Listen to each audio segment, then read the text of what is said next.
Hi there. Before we dive into today's episode, I want to ask you an important question. Are you wondering why your hard work isn't reflecting in your bank account? If so, I've got something that could change the game for you. With my Digital Product Accelerator one-on-one coaching program, I'm on a mission to help entrepreneurs like you bank consistent revenue without sacrificing your time or sanity. Imagine shifting from 90% client-facing work to enjoying consistent revenue from your digital products, all while reclaiming your time.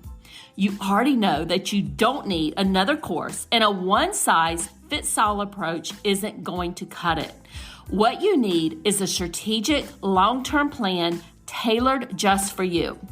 So if you're ready to build the profitable, freedom-giving business you've dreamed of, apply to work with me by going to destinycop.com/apply. I cannot wait to learn more about you and your business.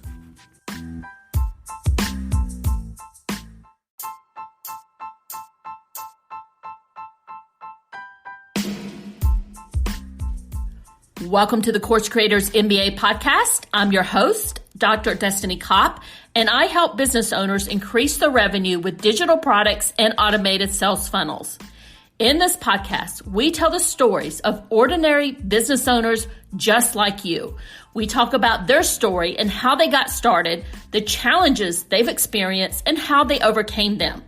These are discussions with real people who understand what it's like to own an online course or membership business. Before we begin our show today, I want to let you know that this episode is sponsored by our flagship Course in a Box program, which helps you create your revenue-generating course in less than a week. Course in a Box is available on AppSumo at a special deal, and you can learn more about Course in a Box by visiting the link in the show notes. Let's jump right into our show.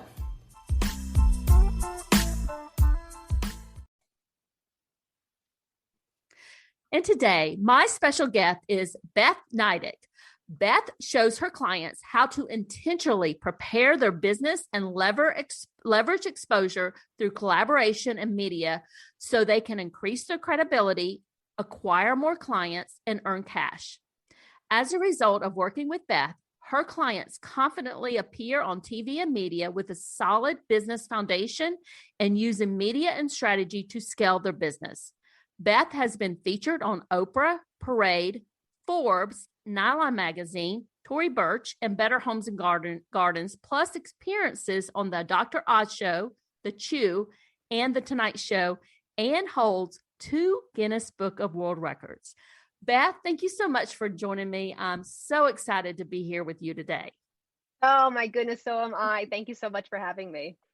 So before we get started on your journey, I have to know, you said that you hold 2 Guinness Book of World Records. You have to tell us about it. Okay, so it's not just mine. I actually share them with a lot of people. One is being a speaker at the largest podcasting conference in the world called Podfest. And the other one happens to be connected to a movie premiere. The movie was Paul Blart's Mall Cop. And at that time in my career, I was more of an influencer, and I was invited to come don a security guard outfit, like an actual authentic security guard shirt with the tie and the badge and the whole thing. And I think there were thousands of us on Segways in New York City. And if you look in the Guinness Book of World Record book, that has all the listings of it, my little face is right there in the front for the picture and the opportunity. It was such a great day, and to meet all these men and women who take care of people all over the country. It was based in New York, but it was security guards from all over the country. It was really a phenomenal event in my life, and I get to have a Guinness Book World Record. How bad is that? I love that, and I have to say, I have seen that movie, so yes, now I want to go back and try to figure out where you are in it. Okay, so getting serious now, why don't you jump right in and tell the audience a little bit more about your entrepreneur journey and how you got to where you are today? Oh, I appreciate that so much. I would say, what comes up first for me is I was that little girl in 5th grade that was selling stickers on the playground. So I've always been in an entrepreneurial spirit. My parents own car washes and, different service-based companies throughout the years. They've always been their own bosses. They've always had entrepreneurial spirit. So I learned it as a young age. I used to ride around in the car with my dad in the 80s with his cell phone and just listening to how he spoke to people, how he enrolled his community in the ideas he was doing. My dad was one of those guys, like whatever idea he had was always bigger, better, and more. And I took that on as a young woman and created, I did jewelry for a while. I did pocketbooks for a while when my kids were little. I did diaper bags. And also when I started working actually out of college, it was all about finding the right atmosphere for myself, that I could be creative and I could be that entrepreneur. And being a TV producer, it's super creative. And when you want to create a story around something that's important to you, having that entrepreneurial spirit really helps, because you're enrolling people in the idea. And sometimes it's, not sometimes, it costs money.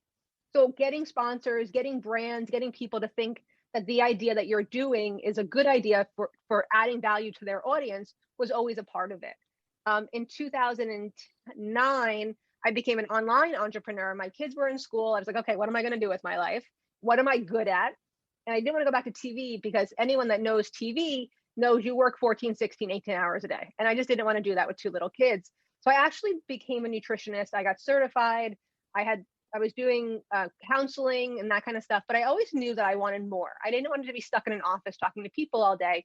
So I turned my attentions to being online, and I created Blue Barn Kitchen, which is my lifestyle website. And that was all about eating healthy, feeding your kids healthy. I hated going to see my kids to school and watching the garbage a lot of the kids were eating. So I would educate moms on how to really feed their families. A few years later, I got picked up by a Dr. Oz producer. Literally on Facebook, she liked my content and she brought me onto the show to be, to be a TV, a lifestyle and healthy eating expert. And I got to do that for a little while, for a couple of years, and I got to be a part of what they were creating there. And through that, I realized the power of what media can do for you. I'd always been in the media realm, like working in TV. PR is a big part of what you do to create more opportunities for yourself. And I realized that through my former TV experience, because I was a TV producer as well out of school, that I knew the system. I knew the jargon. I knew how it worked. So when I would call on TV shows and I would email them and create these relationships with TV producers, they liked me because I knew TV. They knew that I could speak. They knew that I looked a certain way. And they also knew that I understood how TV worked. And because a lot of people that come on are newbies, right? If you're like Destiny, if they're like, okay, Destiny, come on, Good Morning America, you might not understand how it really works. So they really liked me for that.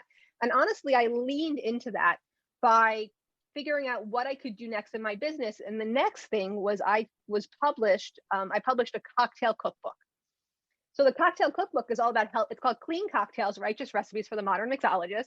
And it's all about how to create something healthy for yourself, because I was seeing too many of my clients work so hard during the week and eat salads and work out and do all this crazy stuff. And then they would go out on the weekends and have 2 margaritas and kill everything they did during the week. So I wanted to develop these recipes to make it easier for them. And as the book came out, I just kind of leaned into my community and was telling my friends and my friends in the media about the book. And they started promoting the book, and they started putting the book on their TV shows, and they started putting the book in places where I could gain the most exposure. And it just kind of exploded from that. When Oprah calls you, I'll tell you guys the Oprah story. For those of you that love Oprah, because I'm a big Oprah lover, I actually was in Israel at my son's bar mitzvah. We were traveling with my entire family. So there were 30 of us in Israel. And I got a phone call from the publicist that worked at the publishing house. And she was like, Oprah wants you to create not Oprah herself, the magazine. Oprah wants you to create a new recipe just for the magazine. So I'm literally like in a hotel in Tel Aviv in Israel with the bartenders, and I created a different cocktail for the magazine. I sent it to my co-writer. She tried it in the States to make sure it worked. And we have a whole feature about us and about the book in Oprah magazine. These things just, not that they just happen. It's like creating the consistency and the clarity behind what you're doing and enrolling the people behind you and how it works. And what happened after that is I started doing lots of keynote speaking on asking for what you want, on creating an idea and getting something made from it. enrolling your community in the ideas that you have so that you can all be successful and level up together. And I just realized how much more impact I could have on my community, my life, my family's life, by really leaning into all the knowledge I had of being an online entrepreneur and using the media to create the kind of business you want. And that's what I do today. I help small business owners, media personalities, everything from, local news anchors to the local mom who has a new way of creating glasses, because I can't see my computer anymore. And I help them not only earn the media that they want, enroll the people that are around them, but also make sure that the business part of their business makes money, because there's too many women out there that have a great idea, that have a website and the social media, but they're still not making money. It's just those little tweaks that you can make and the knowledge that I can impart to them. And that's what I do in my group programs. I really rework their business piece of it so that when we do get them on media and they do get covered in their local newspaper and their local news station and, regional, and then we get them on those national shows, that when people come to their sites and they come to their social, they see the message that they're trying to get into the world and they buy their products. And that's where you get those more clients, the more credibility, and the more cash in your bank account. Because we're not doing there's hobbyists, and I'm happy that you're a hobbyist. But if you're a small business owner and you're not making money, you need that help. You need somebody to give you the knowledge that you're missing, because the message that you're trying to get out there, I really believe this. Like, if you're so passionate about what you do and you're not getting it out there, you're doing a disservice to the world, because the world needs the energy that you have within you. I know it was a lot. But that's really how I feel. Did, yes, absolutely. And I have so many questions for you, but okay, I do like what you just said in that last statement about we're not hobbyists. And I think everybody listening here, we're in it to help people, but also to make a living and to make an income. So, right. Okay. So, and I also want to, before we get off the phone or get off the Zoom call today, I definitely want to let people know where they could get that cocktail work cookbook that you have. Do you still sell it? I'm just curious. Oh, it's on Amazon, Barnes and Noble, but I always ask, if you have a local bookstore, please call your local bookstore. And if they don't have it, they can order it. It doesn't cost them any more money to order it. It might cost you a few more dollars to buy it, but supporting local is really important. And I'd ask you to do that first. I was just, as you were going through that, I'm like, I have to make sure that we give all the listeners the link to that so they can go out and get that. Okay. Thank you. So you are in 2009, you moved into online entrepreneurship. You started as a nutritionist. How long did you work as a nutritionist before you kind of pivoted and moved into helping people with their PR and publicity? So I did it until 2008, 17, 18, for a long time. And I was, looking back on it, I think about it this way. I'm much more monetarily successful in what I do now, but I impacted a lot more people and how they live their lives than what I was doing. So, success comes in many different ways, but I went through the trenches. I learned everything you needed to learn, because a lot of people feel like they start this entrepreneurial journey in 3 years, they're going to be making their 6 figures, right? And they're going to understand how to market their company and they're understand how to get their message out there. It actually takes quite a long time. I do have to say though, I interviewed a lot of coaches back then, and if I could go back, I would hire those coaches that I interviewed, or this one coach in particular that I interviewed, because I know that would have helped me probably shave off 5 to 6 years of my journey at that point. It makes a big difference. And I hear that from a lot of people. They wish they had hired somebody to kind of help them earlier so they didn't make all of the mistakes that I think a lot of us make, when we're first starting out.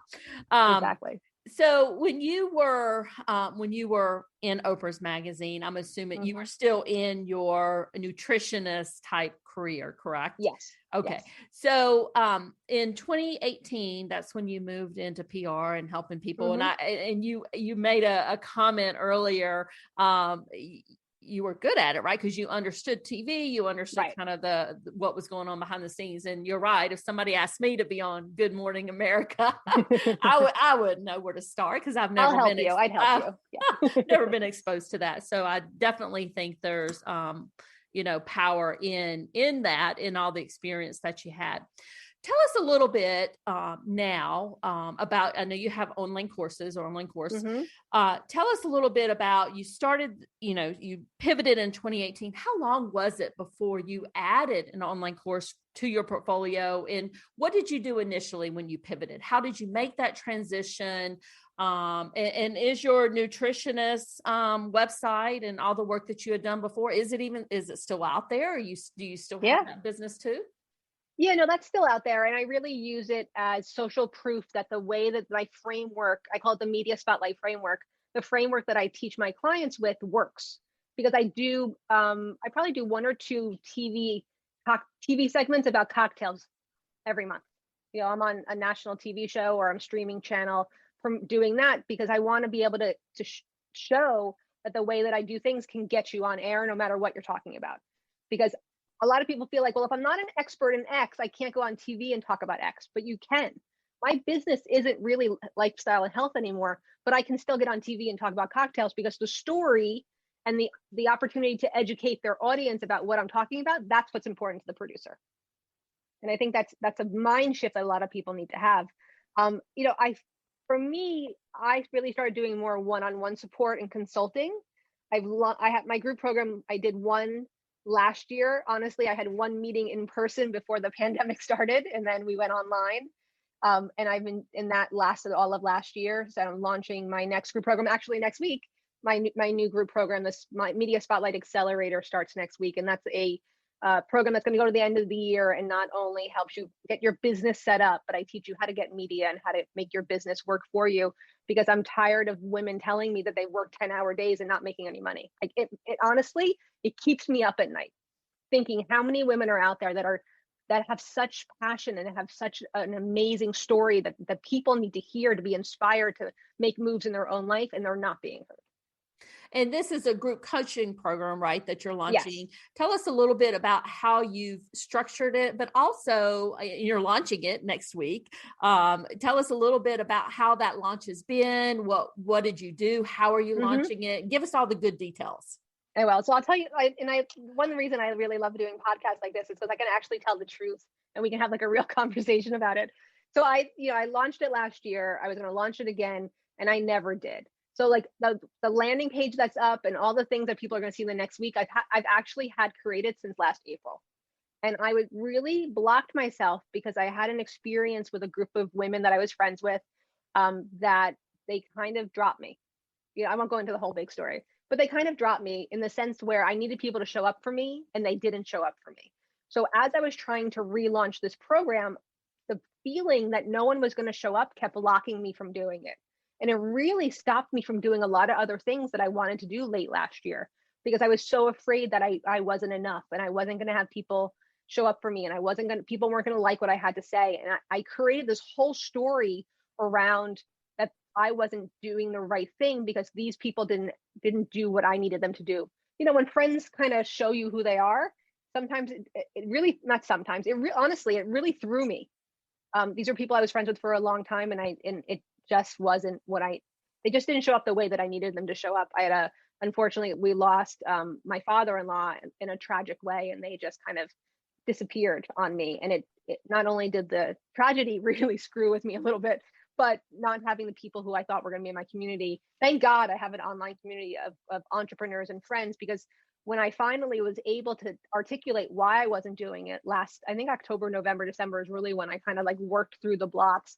And, being bullied in elementary school and, having the mean girl in high school tell me that my hair wasn't pretty or whatever it was really came up for me. And I was able to, through a little therapy and through talking to a lot of my entrepreneur friends, to help get through that block. But it did take me until last month to say, okay, I'm finally ready. I was working on so many other things and I kept putting it off because I didn't want to face it. And I didn't want to take the chance of me putting it out, I did a workshop last week, which leads into the launching of the group program. But I didn't want to face the fact that even though I've done all this work, that little voice, that little 8-year-old inside of me was still like, maybe no one's going to show up. Maybe no one's going to come. But I'm happy to report that I had an overwhelming response to the workshop. And I'm trusting the universe that I'll have an overwhelming response to the group program. But I just want everyone to hear that piece of it, because I do have a lot of people that look up to me for what what I've created. When people hear that I've been in Oprah and I've done all these things and I've been on TV, people, try to separate me a little bit. But I want everyone to understand that no matter what level people are at, if you're looking at somebody who's a 7-figure earner and has 100 million followers, they feel the same way that you do. Every time you level up to something else, every time you push yourself to something else, you feel the same way. You're not good enough. It's really scary. It's overwhelming. I'm going to hide under the covers. And what I've created for myself is this tiny 2-word mantra that some mornings helps me get out of bed, and I helps a lot of my clients because I share it with them. And it's just this: just be brave. That's it. Oh, it's 3 words. Just be brave. That's it. I think that's, very important to just remind everybody that everybody feels the way that you are feeling, Beth, as you had gone through that process last year. You mentioned that you were launching your group coaching program / online course. I know you have an online course that goes with it. Next, you launched it, and you launched it with a workshop. Tell us a little bit about how you found people for your workshop. Were they on your email list? Did you find them through social media? Did you do any paid advertising? Tell us a little bit about your your traffic strategy, if you would. Of course. So I did no paid ads. What I did is for the last probably 8 months, I understood that I was having problems like moving forward with the programming, but what I could do is nurture my email list and be really, really consistent with them and really, really interactive with them. So that's one thing I really leaned into was every Tuesday at 8:00, you knew if you were on my list, you were getting that email. And if you responded, you got a response from me within 3 hours. And that's a promise I made to my community. And if you are in my clubhouse rooms, or if you're on any, and I talk about that on any of my lives, you will get a live response from me, because that's the way that I want to be treated. If I'm in somebody's community and I ask them a question, I don't want to wait 3 days to get an answer. So cultivating that relationship and that trust with my email list. And I don't care if your email list is 20 people or 2,000 people or 20,000 people. If you are having that email list and you can nurture them and have a real relationship with them, when you put programs out there, or you sell templates, or whatever you're selling, whatever you're trying to get people to enroll in, if they trust you, it honestly doesn't matter what the program is. It honestly doesn't matter what the product is. If they're in on you, they will find a way to get your education into their lives. Like, I want to put it this way. If somebody is in on you, and I mean 100% in on you, they will find a way to fit you into their life. I think as entrepreneurs, we're so hard pushing us into our community's life. It's got to be the other way around. And that's the way you keep a client for longevity. And for me, it was posting on social media consistently, really nurturing that email list, showing up on video and on reels, and just on, like, this is the other piece of it, just being my messy self. And I used to have a thing about my hair had to be straight if I did a video. Like, I had, blown out, my makeup perfect, the whole thing. I found filters. I don't have to do that anymore. So it was those 3 things. It was nurturing, being consistent, and just being myself. And that's the way that I had people show up. And the power of an email list. Oh, yeah. Which I think is often overlooked. You mentioned Clubhouse, so I'll take a little bit of a tangent here, because I know a lot of people are maybe wanting to test it out and haven't had a chance yet. Can you tell us what your experience has been with Clubhouse, and how do you use it? Well, I'm a big Clubhouse lover, and right now I have 7 invites to Clubhouse. So if anyone actually doesn't have an invite and is interested, just DM me on Instagram the word Clubhouse, and I will send you the invite for yourself. Because I know how powerful Clubhouse is. I actually did a Clubhouse room this morning, and somebody asked me that question. They were like, how does Clubhouse affected your business? It has I don't say doubled my business, but it has doubled my passive income business. Meaning that Clubhouse, well, let's go back for a second. Clubhouse is a social audio app. If you don't know what Clubhouse is, just Google it. There's a million articles about it. But it's a place that you can show up. Like this morning when I did Clubhouse, I was literally like, I had a face mask on. So, you don't need to show up for it. And I host, I'm on a panel in 3 rooms a week, as well as I host my own room. And the reason it works for me is because I think you can tell by now, I like to talk. And I like to communicate by talking and having conversation. And that's why Clubhouse really works for me. And I've leaned into creating relationships through Clubhouse. And I've been able to cultivate my community a lot faster, but also been able to have a closer relationship with my community because we can have a conversation. Because when they see you on social or they get their emails, it's really a one-way communication. In Clubhouse, you really get to know each other's hearts. And that has really solidified a lot of relationships that I never would have had without it. And I like the differentiation that you made there. And it's one of the reasons why I like Clubhouse, like versus over like doing a Facebook Live, is because you can have that two-way communication. So thank you for bringing that up. So let me ask you this. You've been doing this for a while, and I know you have your launch next week, but what do you see as next steps for your business for the rest of the year? Hey there, Destiny here, and I'm the host of the Creators MBA podcast. And this episode is brought to you by HelloContent.shop, your go-to destination for content creation in your online digital product business. I understand how busy you are as an online business owner. I am right there with you. And that is why I have filled our Hello Content Shopify store with low-cost digital products that you can use as a lead magnet or part of your paid programs like your online courses or memberships. We also have marketing templates like email swipe files and social media templates designed to save you time and money. So whether you're looking to streamline your content strategy, enhance your digital products, or just save some precious time, I've got you covered, my friend. Now visit the HelloContent.shop today and take the first step towards effortless content creation. For me, since the program is going to go for the rest of the year, I want to cultivate bigger TV shows for myself. My goal for this year is to be on Good Morning America in a PR media capacity, meaning to come on and maybe give advice to a small business owner or talk about collaboration over competition, something in that realm. So that's what I'm working towards.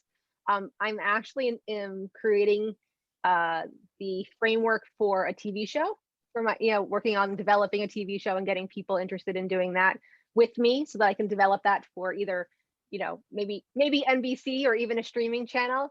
And we're also working on a conference that'll be in New York City, I think September, October, where I'm going to bring my favorite media people together with my community, as well as anyone else that wants to come and really have not only the real conversations about how and why and what we do, but for me, the one thing I hate is going to these big conferences for moms and all you do is sit there for 3 days. Like that, to me, that's the worst. But I want to create a conference where, yes, you're going to come and listen, but we're also going to spend an hour and a half getting actual work done, where you have the people in the room that are going to help you make that happen for yourself. So it could be about branding. It could be about reels. For me, it's always about creating the contacts or creating the opportunity to find the contact within your phone already that can get you some media that you didn't realize you had. Like I ask everybody, I'm going to do it right now. Anybody that's listening to me right now, I want you to open up your Facebook app, go to your community page, go to your town's community page and write this. Do you or someone you know work in media? Can I get an introduction? And then hit send or hit post. You can put a nice background behind it or whatever, but I fully believe that everybody that's listening and everybody that's around us knows somebody who knows somebody in media. And when you start asking the questions and when you start letting people know that that's what you're interested in, and that's the way that you want your business to go, those people will come out of the woodwork and help you. When I was looking for a book agent, I did exactly that. I put on my town's Facebook page, who knows a book agent? 8 perfect strangers. I live in a big town. 8 perfect strangers connected me with book agents, and that's how I got my agent. So I have to ask you, because you brought some of this up, let's just say, and I have a PR expert here with me, so I know everybody's wondering these questions. Let's just say that your goal is to get featured on Entrepreneur Magazine or Forbes Magazine or Inc. Magazine or Fast Company or whatever.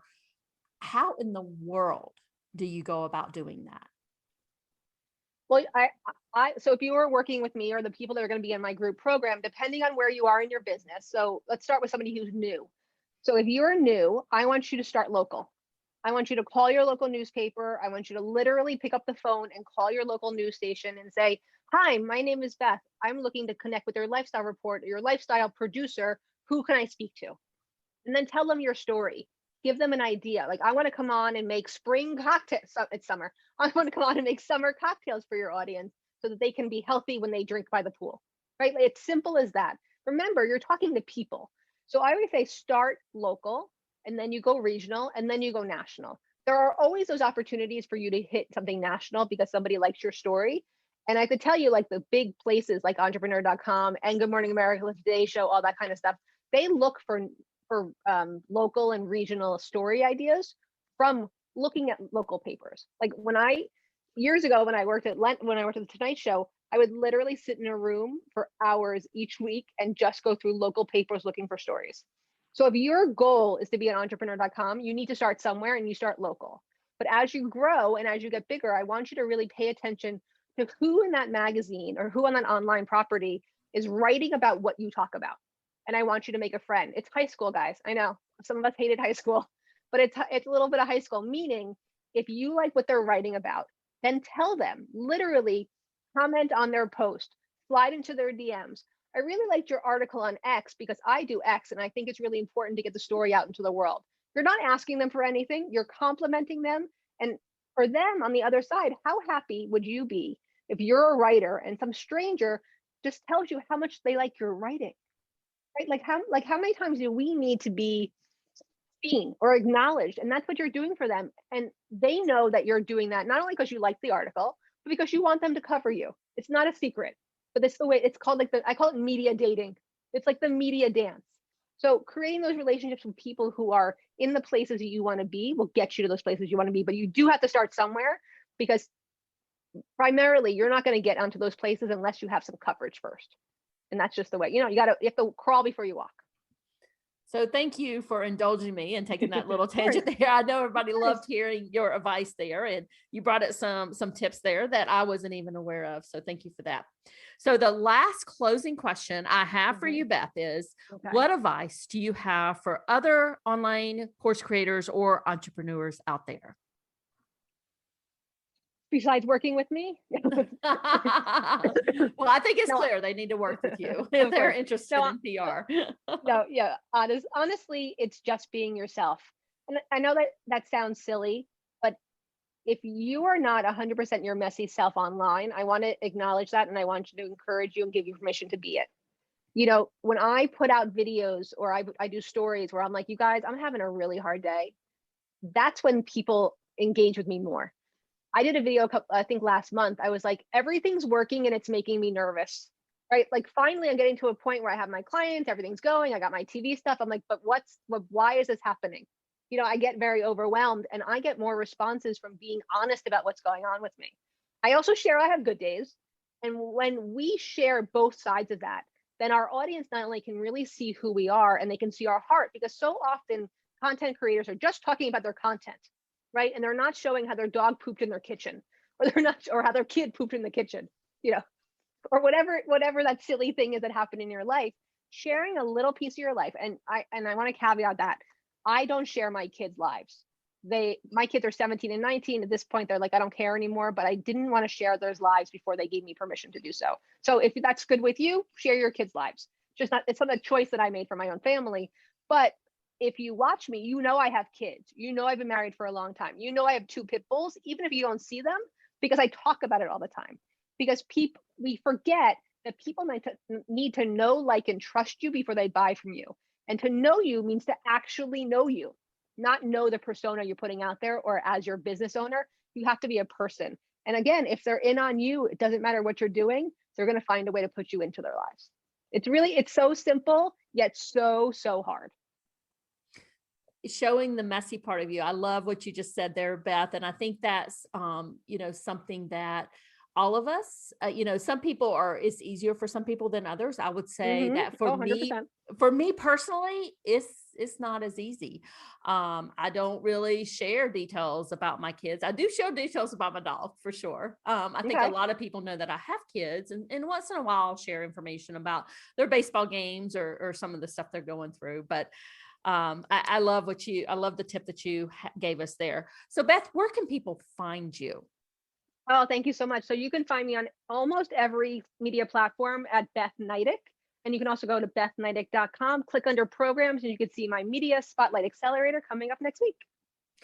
Thank you so much for joining us you. today, Beth. I enjoyed chatting with you and learning all about your entrepreneur journey and all the details between, the Oprah and the cookbook. And we're also going to make sure we have the links to the cookbooks in there. So thank you for sharing everything.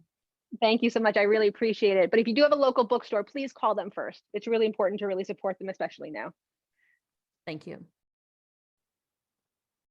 Thank you so much for joining us today. I hope you enjoyed this episode. If you love the show, we'd appreciate a review on Apple Podcasts or your favorite podcast platform and show us some love there. Have a great rest of your day and bye for now.